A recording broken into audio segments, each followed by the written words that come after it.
News Talk 610 AM and 102.1 FM. KVNU. KVNU News Time is 4:05. I'm Bill Walter with this news update brought to you by U&I Furniture. The driver of a Volkswagen involved in a crash on I-15 during the early morning hours on Sunday died after his vehicle allegedly smashed into another car in Orem. The report is that at just before 3:30 a.m. on southbound lanes just south of University Parkway, UDOT reported the crash on its traffic site.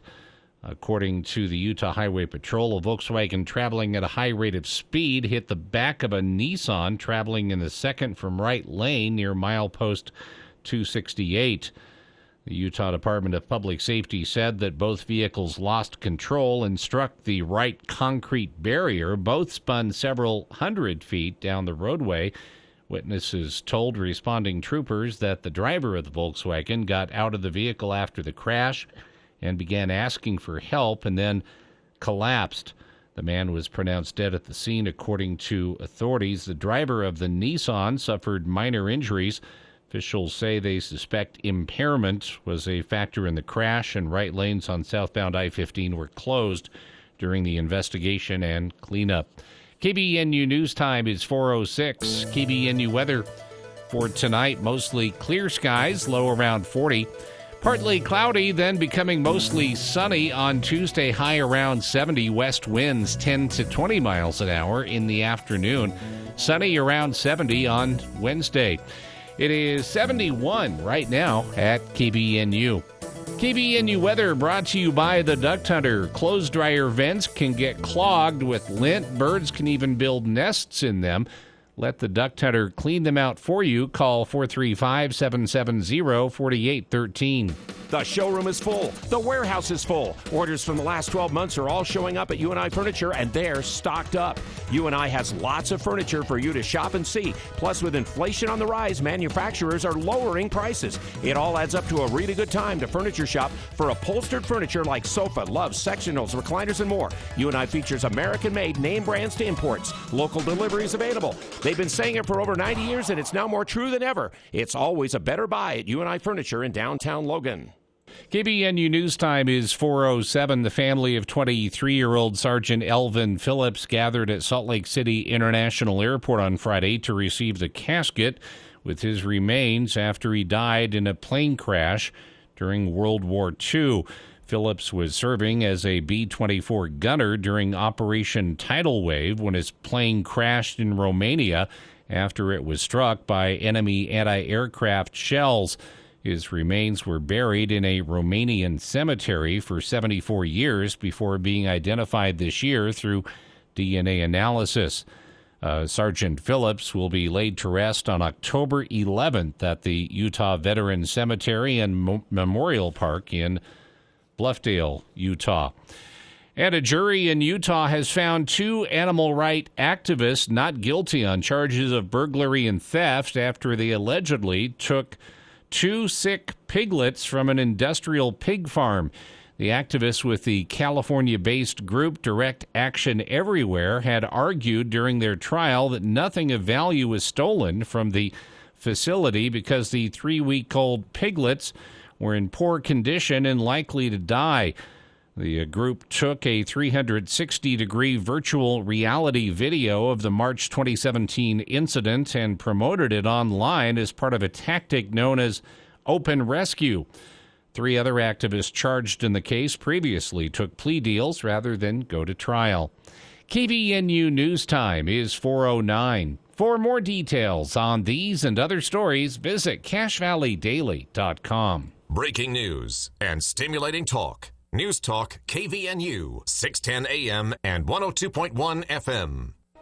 This is Jace Allen with Allen Mortuaries. From our family to yours, thank you for voting Allen Mortuaries Best Funeral Home of Northern Utah and Best Funeral Home of Cache Valley. We sincerely appreciate the confidence and trust your family has given us over the past 83 years. When you trust us with the final preparations of your loved one, you get the kind of caring, personalized service you can only expect from a family-owned funeral home. It's our family serving yours. Voted Best Funeral Home of Cache Valley in Northern Utah, Allen Mortuaries. Then, now, always. Do you see yourself traveling, working part-time, or moving somewhere warmer when you retire? Your Edward Jones financial advisor wants to help make your retirement goals a reality.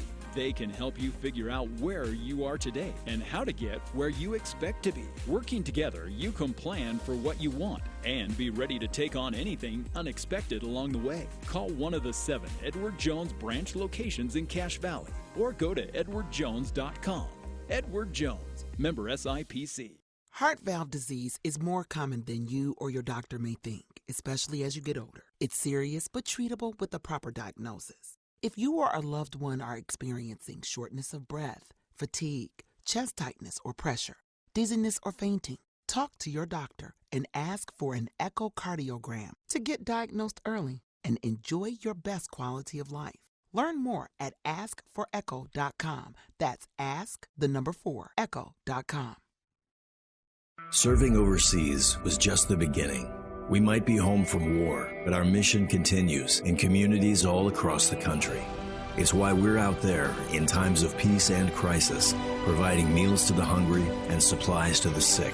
It's why we're giving strength to those who are too weak and bringing resources to those without them. Service doesn't stop when we're done serving. It's what makes us the VFW. Learn more at vfw.org. For the people. We are waiting with bated breath for news from the Cache Republican Party meeting an executive committee tonight. With Jason Williams. And I'm really excited about this next segment. We have 2 guests here in studio. We're going to talk about something that we've talked about many times here on the show, but from a bit of a different angle. Weekday afternoons from 4 till 6 on News Talk KVNU, 610 AM and 102 FM.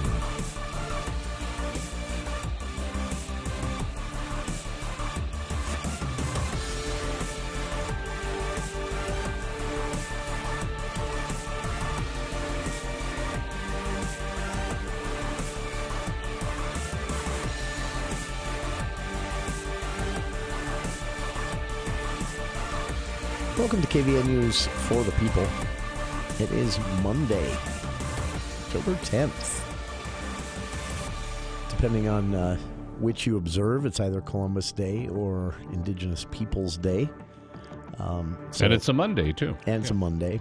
So if you were wondering why you didn't get any mail or why certain things are closed, that's why. We put something in the mailbox to be picked up, and it's not going to happen. Got home at 12:30, still there. Not going to happen today, yeah. That's it. But there was garbage pickup. They'll be back to you tomorrow, though. It's beautiful outside today. So if you are observing in some way, 71 degrees. I don't know what people do to celebrate this day, really, but I know some do. And I do have relatives who took advantage of what was basically a 3-day weekend for them to head out and enjoy some last-minute activity. I have some friends headed to some pretty high mountain backpacking trip, which is kind of late in the year for that kind of thing. But if you have the right equipment, it's not bad. But it's just nice to remember that outdoor recreation doesn't shut down after Labor Day. If you're willing to, deal with a little bit of cold, maybe even some frost on the grass in the mornings, it's still beautiful out there in the mountains. A reminder for all of us, the leaves, by the way, are still beautiful. They're falling quickly, though. Bill, I know you got a chance to check out Logan Canyon this weekend. So did I. The colors, especially as you near the Franklin Basin area, just absolutely amazing. Yeah, but we didn't go that far. Has fallen. We just kind of went up to the mouth and kind of turned around. Oh, went a little bit beyond the old Xanadu place. And I think around Second Dam we turned around. You got to make it to Franklin Basin. It is honestly amazing. It looks fake this year. But again, they're falling. There were a lot of trees that had already lost, majority of their leaves. This is a symptom, a side effect of prolonged drought. You get more vibrant colors, but it's a quicker process between the colors changing from green to yellow or red or orange. Even some purples up there near Franklin Basin. That was amazing. And then hitting the ground. It's a shorter window. So if you want to get out and see those, I would recommend heading up this week. I don't know that you're going to get past or even maybe to the weekend in a lot of those areas. It's that dry out there. In most years, aren't the fall colors pretty much over in the mountains by now? Or at least they're a little bit past peak? Or it really depends. If it's been a really wet summer, I know we've had leaf seasons hit their peak closer to November before. But yeah, my understanding, it has a lot to do with obviously temperatures. That triggers the process in deciduous trees, and leaves stop producing chlorophyll, which gives them that green color. As they lose a little bit of that light, it triggers a process that sort of begins a dormant phase, and so the leaves aren't getting fed anymore. They change colors, and then you throw the drought on top of that. 2 years now of drought, and everything really dry out there right now. It doesn't take much of a breeze to push those leaves out of the tree. So it's beautiful, but hurry. You know what happened? That's what I would say. 1 year ago on Wednesday, I think that's the anniversary. We had that monster snowstorm. Was it? That's right. 8 to 12 inches, and it just brought all sorts of tree branches and even a few trees down. Yeah, that's. I've still got a few branches from that hanging up in a cough Hiram City. There's a tree on the Hiram City side of the property line that has some broken branches still sitting in it from that snowstorm, just waiting to come down. I've let them know, but they're busy. Not a high priority, I guess. It's that's interesting to think about when you put things in that perspective, because that was a whopper of a storm, and we are still feeling very much like September, I think, both temperature-wise. Well, temperature-wise, I guess we're close to average, maybe a little above. Maybe a little bit above, but, I'd say at this point. But yeah, moisture-wise, it feels a lot more like the last few weeks of August and early September than it does this time of year. Well, because early September felt like early August. Yeah, everything, if you look at my pepper plants, still growing vibrantly in my garden because we haven't had a hard frost. They're about where I would expect them to be end of August, early September. As far as the size of the peppers go, everything, and Mark Anderson told me that a lot of things are about a month delayed this year. So maybe that's affecting the leaves as well. But again, the colors are beautiful. It's definitely a year to get out and see, but I would make time to do it this week if it were me, just based on what I'd seen already as far as fallen leaves, a few bare trees in some of the areas. But it's honestly just amazing this year, and a little brighter than what we're even used to. Logan Canyon, by the way, is famous for this. I know folks who make the drive from quite a distance away. I know a family in just outside of Idaho Falls that they actually drive a loop, and they come back through Logan Canyon to include that in the loop in their fall drive to get some. He's a professional photographer, and he said it's just not one to miss. So it's beautiful out there. I was also reminded, although it hasn't started yet, but it is that season to think about this type of thing. I saw a lot of orange. I saw a lot of people on the roadside Saturday as I was up and down Logan Canyon with their spotting scopes and things like that. So a reminder that hunting season is upon us, and that reminded me of some communication we got from the Utah Humane Society last week, and I forgot to mention this as part of our show. And it's just a quick reminder, which is that as you're out, especially if the weather stays like it is, and into these hunting seasons as they start, you want to be conscious, of course, of your own colors that you're wearing. Heading out in dark greens and browns is not a great idea if you're going far up the canyon. But the Utah Humane Society said also remember to protect your pooches as you go out. They recommend a couple of different things. One of the easiest, of course, is you can actually buy a fluorescent orange harness for your dogs. But they also make there are a lot of different things you can buy. There are collars, there are leashes, there are those fluorescent harnesses I mentioned. There are even reflective straps if you're not wanting to put a different collar on, which a lot of people maybe have a reason to do. But some good advice from the Utah Humane Society. And also another reminder from them that they do have adoption events going on throughout the state this fall. And they're doing something special with these in that they're really discounting what you normally pay for the shots and even spaying and neutering to come back later if you adopt a puppy. One of the reasons they're really pushing this is that shelters, from the Cash Humane Society to the State Humane Society to independent shelters that also operate throughout southeastern Idaho, pretty much every one of them has seen a huge uptick in surrendered animals. And it's frustrating to even talk about. It makes me a little angry. But the short version of this is a lot of people not thinking things through in 2020 when things were, we're staying at home. A lot of people are working from home.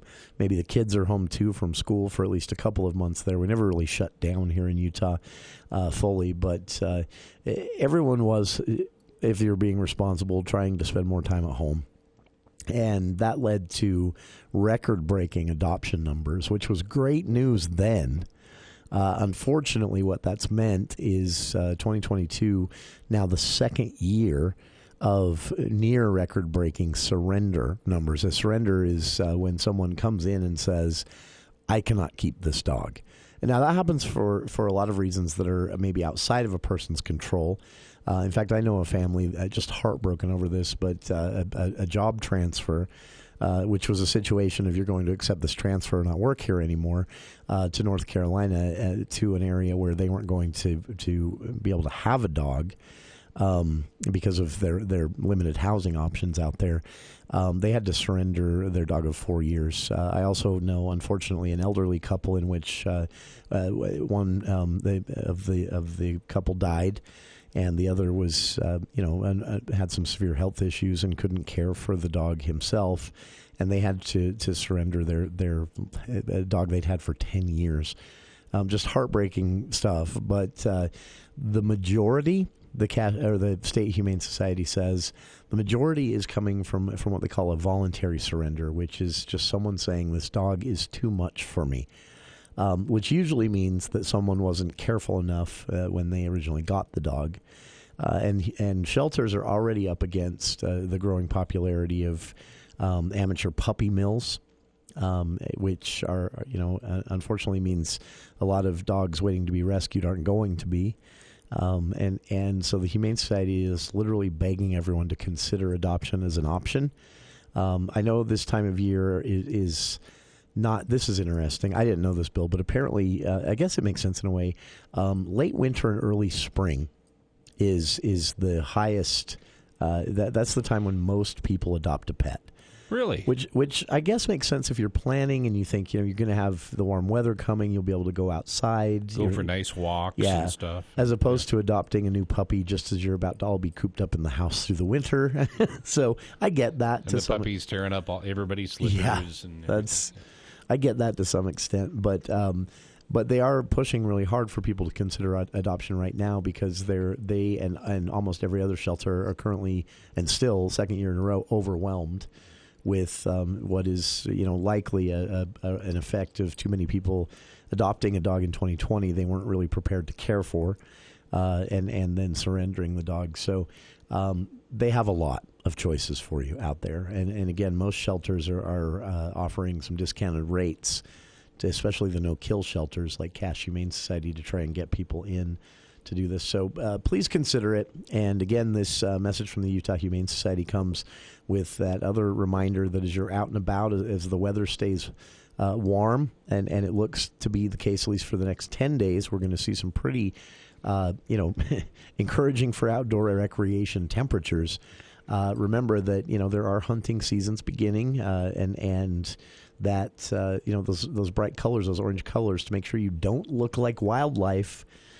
Pretty important, but don't forget to also make that same consideration for your pooch, for your dogs as you're out running the trails or what have you. So look into some of this. They actually have some great links on their website. They don't sell anything like this themselves, but they have some recommendations of some bright colors and other identifying equipment that you can get for Rover to make sure that they are not mistaken for wildlife while you're out on a hike. So check it out. I've linked to it on our Facebook page. A quick reminder for listeners, 3 hours of For the People today. Okay, not really. But I'm excited about this because it is the one and only debate that we're going to get here in northern Utah for this 1st Congressional District race. There is, of course, you probably know, two major parties with a candidate in this race. And they will take the stage at about 6 o'clock tonight for the Utah Debate Commission's 1st Congressional District debate, and we will be broadcasting it live here on KVNU. So we'll wrap up For the People a few minutes early tonight to give us some transition time, and then we'll bring you the full broadcast of the Utah Debate Commission's 1st Congressional District debate starting at 6 o'clock when For the People normally is ending. You get a bonus hour of politics. So be sure and make some time to tune in.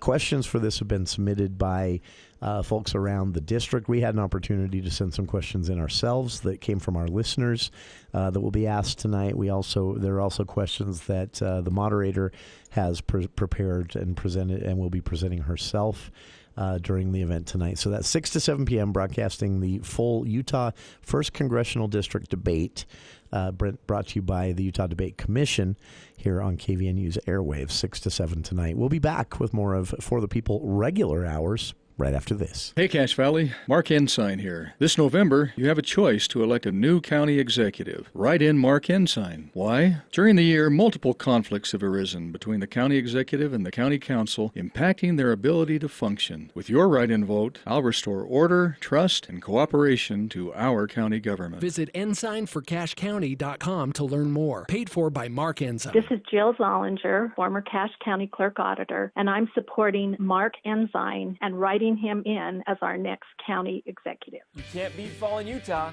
It's one of the best times to get out and explore the open roads of Utah. This month at Murdoch GMC Chevrolet Buick Cadillac of Logan, come celebrate our Get Out and Drive Sales event. Lock in 0% for up to 3 years on GMC's award-winning lineup, the Sierra, Acadia, or Terrain. When you walk through our doors, you feel like family. At Murdoch Chevrolet Buick GMC Cadillac in Logan or online at murdochchevroletlogan.com. We are professional grade. Call 866-628-3065 and see dealer for complete details. Offer expires 11/1/22.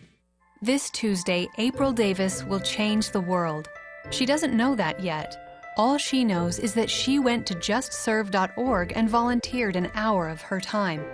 Browsing through dozens of service opportunities in her community, April decided to spend her Tuesday evening serving dinner to mothers and their children at a transitional house. She doesn't know she'll be serving a particular mother and daughter who will be spending their first night in this home. April doesn't know that the hot meal she'll serve is the first this mother and daughter will have had in a week, or that the simple smile she'll offer as she serves them will help them realize that things are going to be all right. Which is why this Tuesday, April Davis will change the world. See the difference you can make. Sign up for service opportunities in your community. Visit justserve.org. JustServe.org is provided as a service by The Church of Jesus Christ of Latter-day Saints.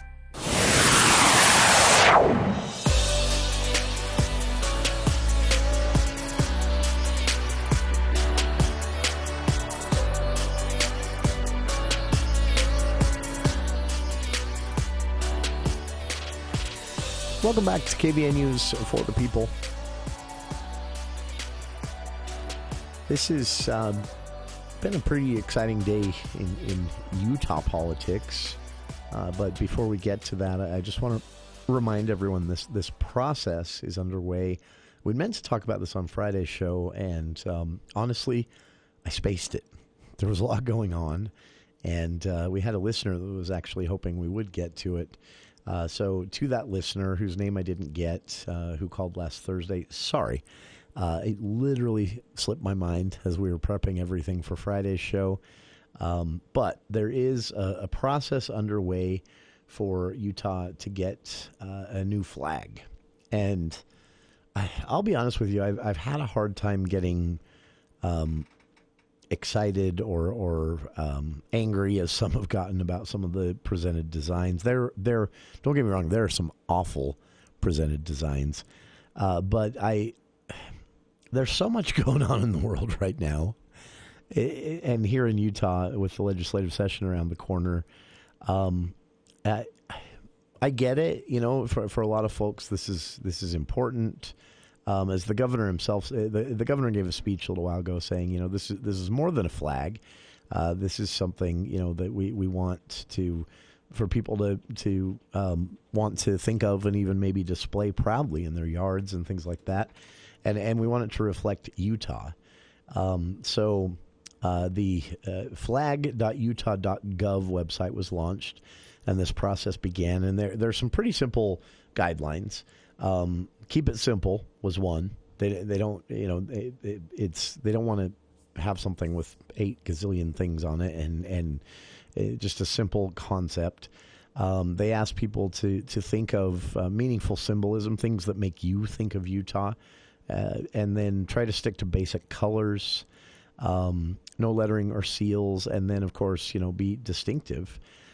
So there, you can actually go in still and design a flag, although they've narrowed it down to this group of, I think, 19 right now. Nothing is final. In fact, nothing will be final till this goes through the legislative session in the upcoming session.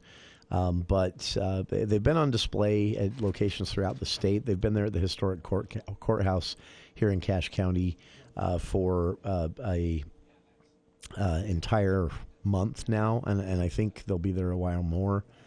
And so you can check them out. If you want to just see them online, flag.utah.gov.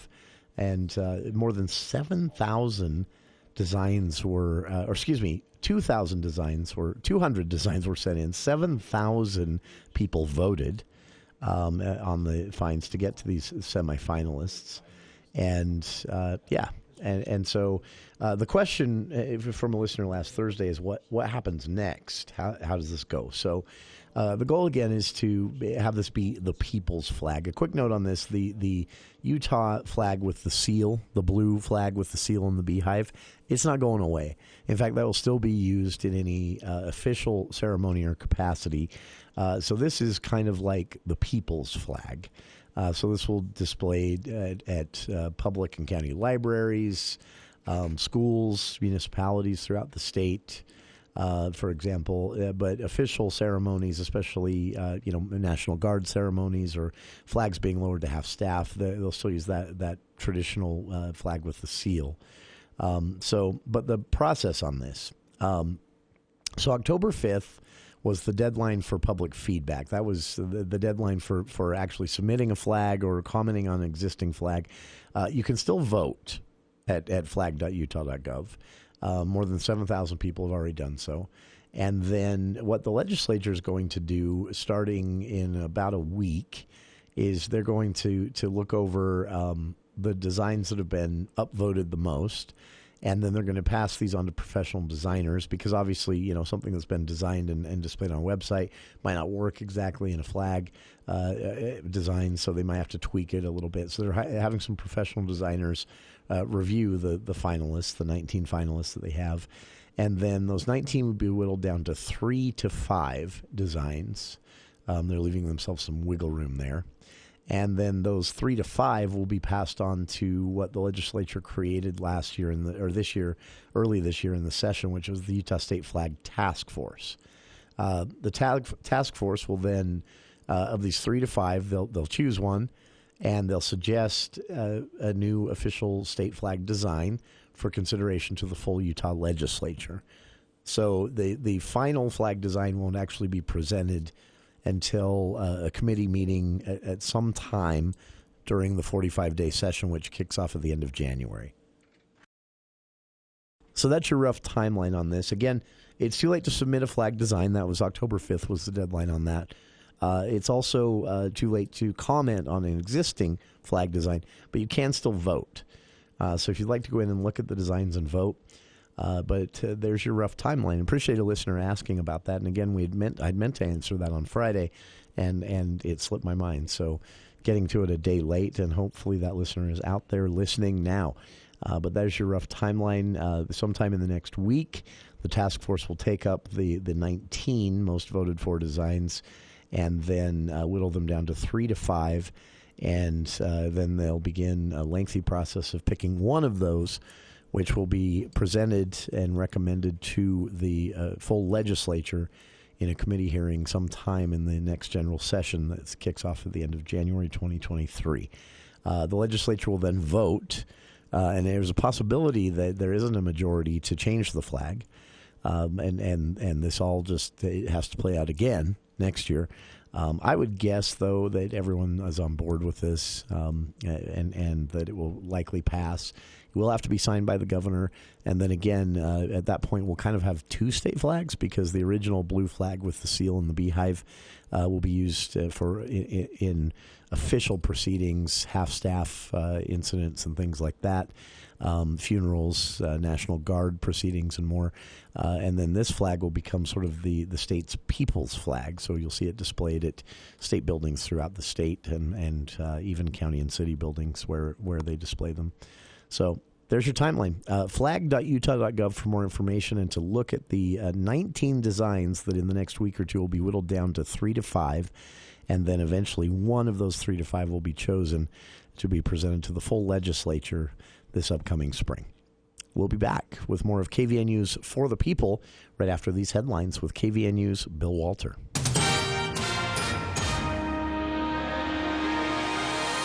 Thank you, Jason. KVNU News Time is 4:36, and the news is brought to you by Northern Steel Buildings. Officials with an Australian company's newly opened cobalt mine in east central Idaho say it could soon produce enough of the key ingredient in lithium batteries to build 400,000 electric vehicles a year.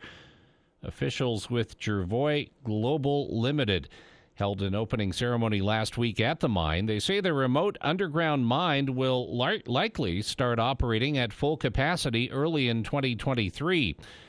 President Biden in March directed the Defense Department to consider at least 5 metals, lithium, cobalt, graphite, nickel, and manganese as an essential to national security and authorize steps to bolster domestic supplies. U.S. officials want to reduce reliance on China and other countries for the metals. And Idaho City says it has settled a federal gender discrimination lawsuit with a former library employee who said they were harassed and discriminated against because they are non-binary and transgender. The Idaho Statesman, citing a Boise news release, reported that both parties decided to settle after evaluating the merits of the case. The ACLU and Jax Perez, a former library worker who uses they, them pronouns, sued the city in U.S. District Court in Boise last summer. The lawsuit alleged that Perez was discriminated against for their gender identity during a series of disciplinary actions in 2019. Cooper Lega scored 2 of his 3 touchdowns in the fourth quarter to help Utah State beat Air Force 34-27 on Merlin Olsen Field Saturday evening. Aggies snapped a 4-game losing streak. Legas tossed a 34-yard touchdown pass to Terrell Vaughn with 10:15 remaining and then scored on a 32-yard run 3 minutes later, and Utah State led 34-24. Air Force crossed midfield with about 4 minutes left, but the drive stalled when Hazik Daniels threw a deep pass that was picked off by Ajani Carter around the 10-yard line. Also, in other college action over the weekend, number 18 UCLA beats the 11th-ranked Utes 42-32. Weber State ran away late from Eastern Washington for a big 45-21 win, and Notre Dame took down number 16 BYU in a game in Las Vegas, 28-20. KBNU News Time is 4:39. We might all agree that a vacation to Vegas is good, but Hawaii is better. Same thing when you're building. Wood is good, but metal is better. If you're considering a new building for your farm or business, let Northern Steel Building show you the benefits of metal. Metal is stronger with little or no maintenance, and it doesn't burn. Find out how affordable a metal building really is by visiting northernsteelbuilding.com. That's northernsteelbuilding.com or call 435-677-7300.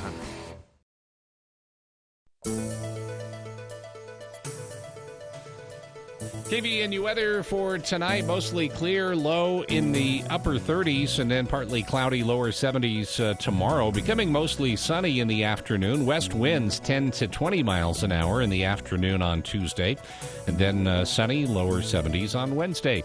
It's been to 73. It's 71 right now at KVNU. Turn life up. Schedule a free hearing evaluation with Dr. Paul Daines at Cache Valley Hearing and Audiology at CacheHearing.com. That's CacheHearing.com. For more details on these and other stories, visit CacheValleyDaily.com. Let's get the closing numbers on Wall Street now from Edward Jones. Good afternoon. This is Raydell Gibbons, bringing you the daily financial markets report on behalf of financial advisor Mike Arnold and Edward Jones. Equities spent most of the day today fluctuating around the flat line before losing some steam at the end of the day, finishing Monday moderately to the downside. This follows a volatile week in which markets logged a sharp rally that faded after a strong jobs report, renewed worries of further federal policy tightening. The general undertone remains cautious with growth-style investments that are more sensitive to higher interest rates lagging today, while defensive areas like utilities and consumer staples held up better. Today, the U.S. equities closed lower. The Dow closed down 94 points at 29,203, and the NASDAQ closed down 110 points, or 10,542. The S&P 500 closed down 27 points at 3,612. The 10-year Treasury yields are trading at 3.89%. The price of crude oil today was down $1.76 at $90.88, and the price of gold was down $34.10 at $1,675.20. For stocks of local interest, Autoleaf closed down $1.24 at 71.67. Chevron's down $2.89 at 157.14. Dominion Energy is up 11 cents at 64.50. Home Depot's down $1.86 at $282.46. Kroger's up $1.26 at 44.26. Lowe's is down $2.31 at 194.90. McDonald's is up $1.76 at $234.95. Microsoft's down $4.99 at $229.25. Nucor's up $3.06 at $118.07. Philip Morris is down 65 cents at $84. And Walmart closed up 76 cents at $129.32. This has been today's Financial Markets Report, brought to you on behalf of Edward Jones, a member of the SIPC, and financial advisor Mike Arnold, serving individual investors with personalized attention and financial advice, located at 135 North Main, Suite 102 in downtown Logan. If you'd like additional information, please contact our branch office at 753-2915. Daily commentary is also located on our website at edwardjones.com. If you have ever driven down Main Street in Logan, you know that Logan has infrastructure needs. Hi, this is Dan Johnson, and I am your representative in House District 3, representing Logan, Richmond, and Cove. I pledge to work tirelessly to create solutions and funding to address these issues and others within our county. I'm Dan Johnson, and I would appreciate your vote in November. Paid for by the committee to elect Dan Johnson. Hi, this is Bob Larson with LSS Insurance. TV ads tempting you with cash back on your Medicare? Come learn about Molina's Medicare Advantage plans for 2023. Call 752-9493 or go to our website lssins.com for seminar dates and times.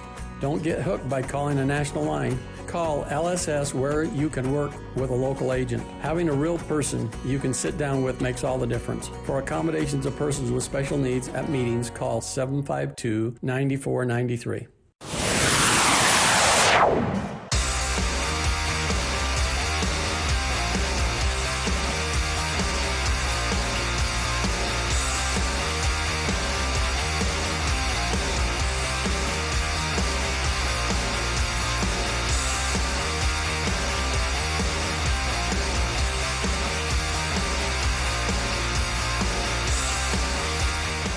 Welcome back to KVN News for the People. I'm Jason Williams. We had a great question from a listener come in during the break, And it is, I'll be honest with you, it's a question that has rattled around in my head, too. With the full disclaimer that I'm really not bothered either way. State flags, I don't know. Take them or leave them.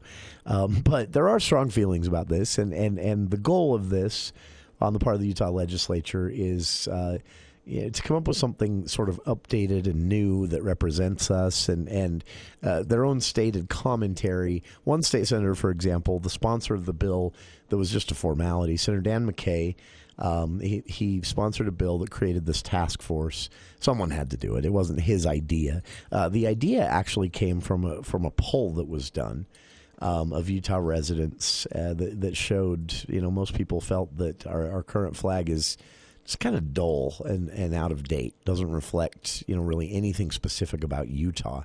One person even pointed out that they took issue with the beehive thing because beehives are full of drones. That's a good point, actually. But that's the overall goal is just to create something new that state lawmakers hope will be a little more reflective of what Utah's all about. So let's put this another way: marketing.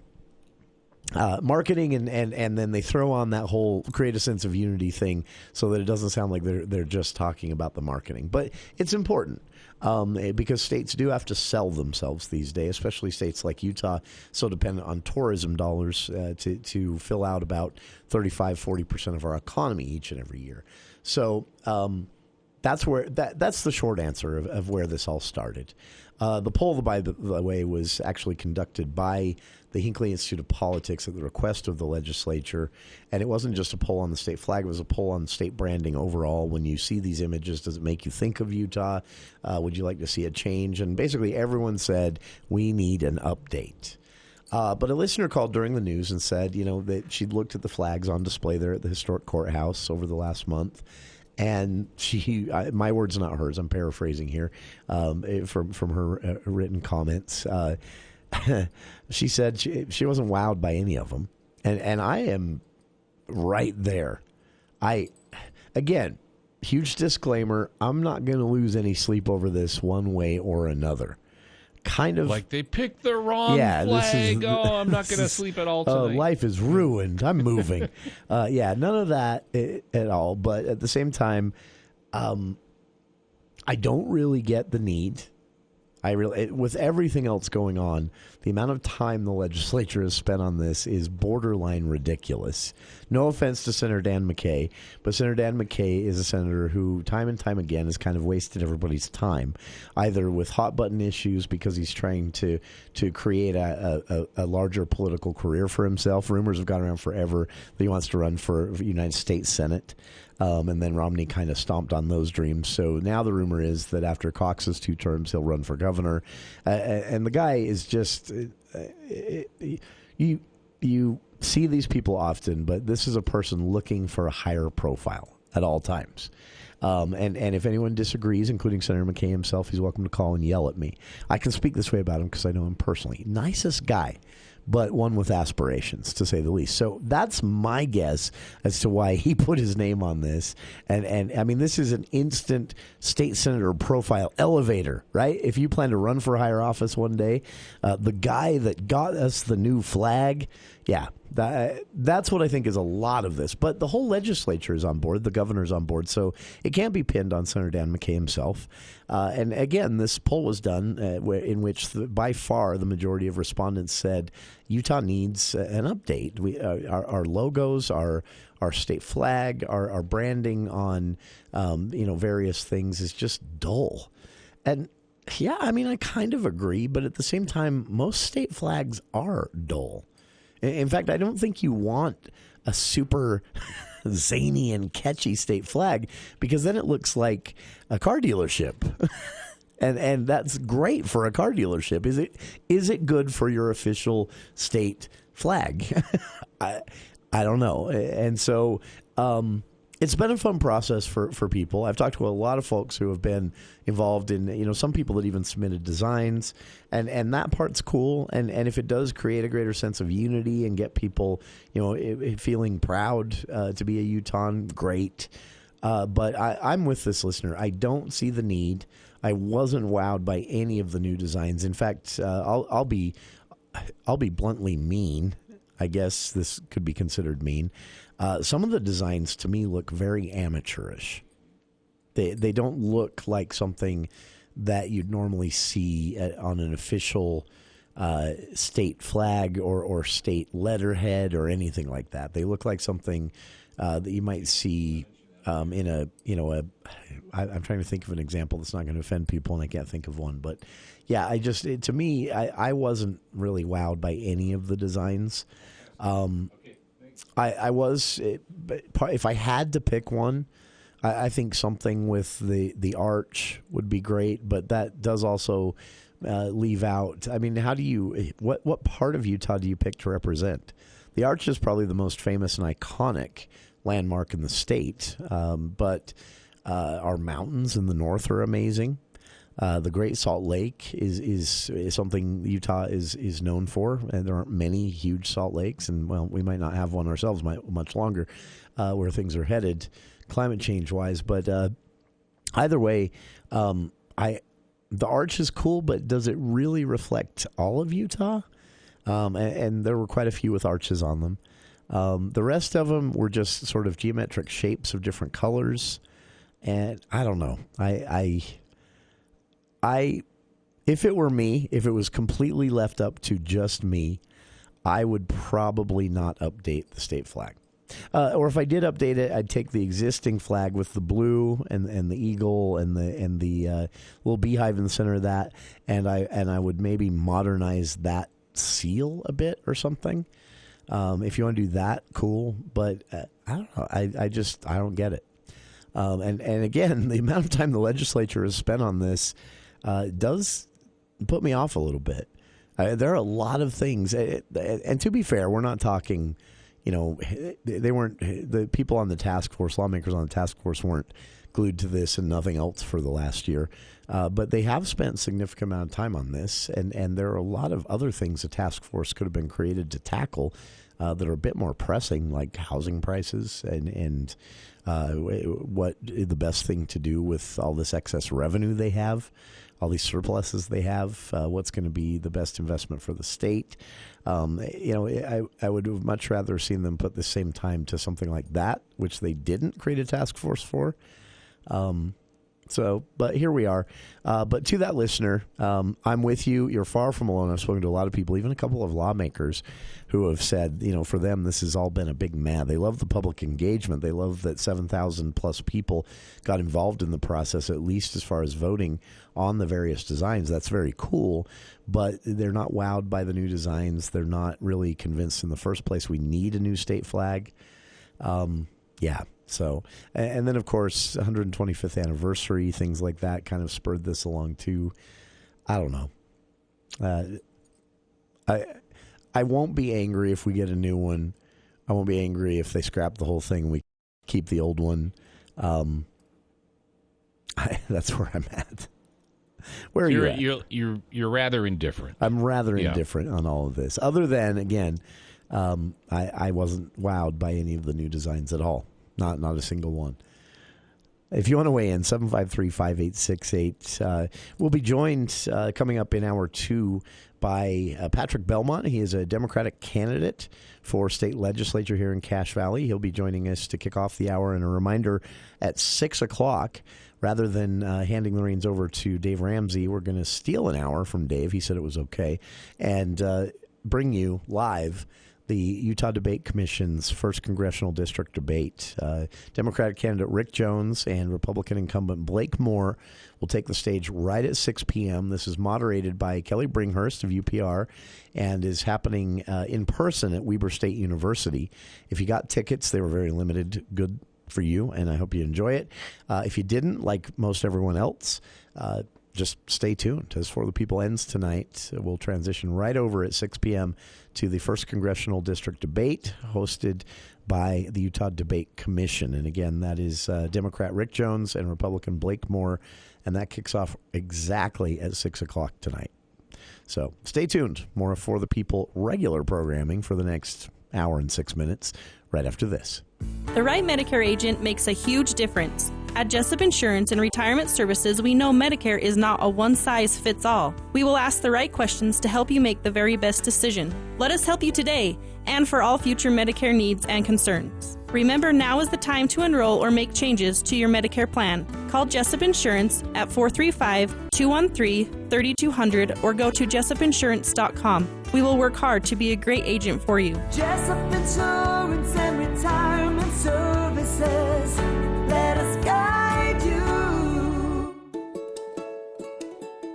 At Wheatland Seed, we've helped families prepare for the days ahead by providing fresh, locally grown food storage products. Our fall stock-up sale is in full swing with sale prices on premium baking wheats, just $26.99 for 25 pounds, or pinto beans, just $39.99 for 20 pounds. Order today for home delivery or local pickup at wheatlandseed.com. That's wheatlandseed.com. What's more important than sleep? Granted, some things are, but not many. This is Ryan at My Mattress, and here we offer the best solution to better sleep, a better mattress. IntelliBed, the gel mattress, cradles your hips and shoulders while providing the best back support possible. Or come in and choose a Tempur-Pedic that boasts 93% of their owners love their bed. My Mattress, offering the best sleep possible by the South Walmart. Cache Valley Hearing and Audiology cares about you and your hearing. Dr. Paul Danes has always called Cache Valley home and cares about its people. And Dr. Danes offers state-of-the-art equipment, allowing him to provide the best service and care possible when it comes to your hearing. So if your hearing isn't what it used to be, give Dr. Danes a call at 753-HEAR or visit CacheValleyHearing.com to see what they can do for you. Bring back what you've been missing. Bring back Cache Valley Hearing and Audiology.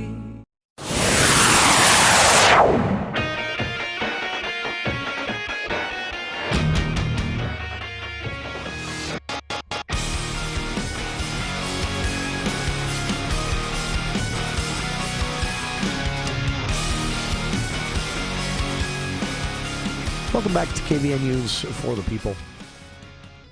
One last time, flag.utah.gov if you want to weigh in on this. And time for a call or two. We haven't really brought this up here on the show yet because it's, it's happening as we see it play out. And I can't get too worked up about one way or another, although I don't see the need. But yeah, we're getting a new state flag, flag.utah.gov. You can see the designs. And if you'd like to weigh in, 753-5868. I'm going to point you to, I can't believe I'm going to say this. I never thought I would say something like this, not just on the airwaves here at KVNU, but in general, in life. But you should really check out the Governor's Office of Management and Budget's Twitter account. I still can't believe I'm saying it, because normally if someone said that to me, I'd be like, no. And you can't make me. That sounds horribly boring. They're doing something very cool. It's simple, too. They're calling it Word of the Week. And what they're doing is taking a very wonky, the kind of word or phrase that might, put you to sleep, but they promise they'll all be nouns and they will all be related to the budgeting process here in Utah. And that budgeting process actually starts now for a couple of different reasons. So as is tradition, the governor will release his budget in December sometime. And then the legislature will mostly ignore that and create their own. But the governor does get to set an agenda and influence public opinion with his own budget release. Herbert was really good at doing this, pressuring the legislature into the directions he wanted them to go by putting out a budget that people just loved. And Cox did the same thing last year. I assume he'll do the same again. So it's a lengthy process. A lot of it's behind the scenes, and I don't mean not public behind the scenes. You can attend any of these meetings. You can even inquire about live streams, find all the documents they are presented with by Office of Management and Budget lawmakers, is who I mean by they. And so it's a very transparent process, but no one cares because it's not exciting. And it takes months, and the budget won't be finalized until about March of next year. but it's one of the most important things that happens in state government because it's all your money. And it's a lot of it. And the Office of Management Budget wants to invite people into the process. We'll be talking about that on tomorrow's show a little bit more. But check out their Twitter account now for today's Word of the Week. And we'll be back with Patrick Belmont, Democratic candidate here in Cache Valley, here in Hour 2 of today's show.